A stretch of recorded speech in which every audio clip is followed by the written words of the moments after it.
My first video of OC lore for Flores and Rosie. So, in the past, I've made vids about her life with Jody being good, right? Wrong. After they got together. In 2024, Jody worked as a warrior angel. But due to side effects of him fighting and K1-ling demons all the time, he gradually started to become selfish and ABS Florison for odd reasons, ones that I can't say, but involves stereotypical stuff that men say to women that involve cooking or cleaning. But anyway, when Jody yelled at her for something she did in single quotes T.do, she'd run upstairs and cry until he leaves. He became in a one-show one-holic for B33R and would force Florison to act tough like how he wanted his type of women to be. But sadly, that's just how Florison is. The others would want her to stay like this, but Jody does not take that as a no.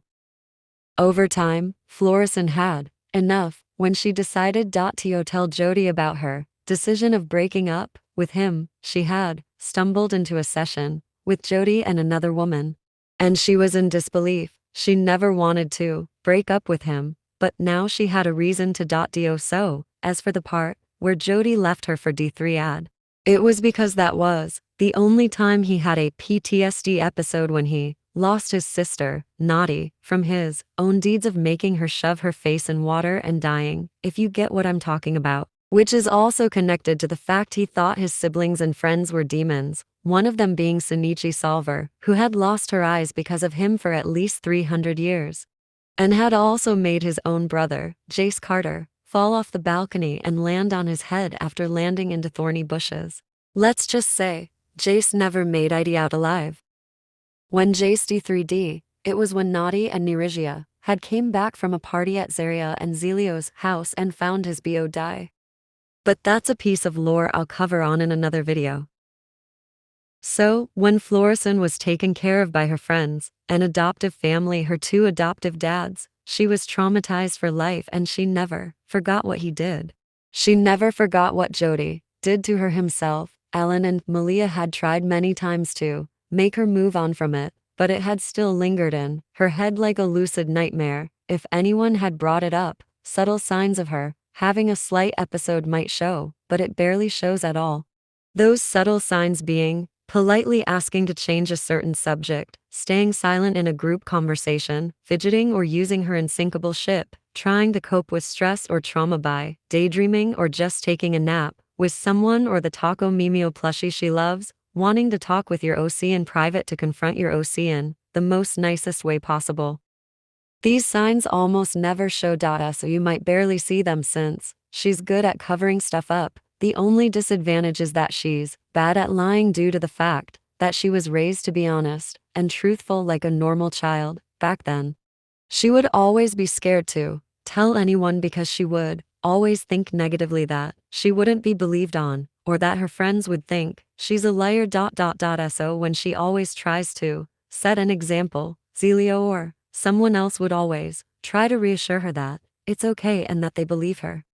For some reason though, Florison would always cover her ears whenever her friends argued. Why, you ask? It's because she had a bad childhood when she was 5 years old. Her AB Civ 3 mother and caring father would always fight and argue about things that involved her. Plot twist, it's always the mother who involves Florison into arguments like blackmailing someone into feeling guilty, guilt tripping. So when some of her friends argue, she'd always have to cover her ears. So she wouldn't have to think about her parents' past arguments. Alan, Shinichi, and Nerigia know why she does that already, so to help, Nerigia helps by giving Florison her headphones and putting relaxing music for her to cope with dealing with bad childhood flashbacks. Whenever she gets overwhelmed to the point she cries in subtle anger or just trauma, she'd start hitting herself in the temple with her fist. Zelio and Emmy found out about her habit of doing so. So they'd always try to comfort her or make her feel better by getting her favorite snacks, plushies, drinks, etc. And Zelio would always give the poor bean a good ol' head pat before he puts on a movie, while Zaria helps with the blankets, pillow forts, and popcorn for each movie they watch. Emmy and Zaria even work together to make her the favorites. A chamois fruit salad and the special flautas Florison had taught them to make. So eventually, she always calms down. At least a little bit. Seeing her smile when she's comfy would always make Alan or Zelio himself smile a wee bit, but you never see him smile because of the scarf mask he covers his mouth with.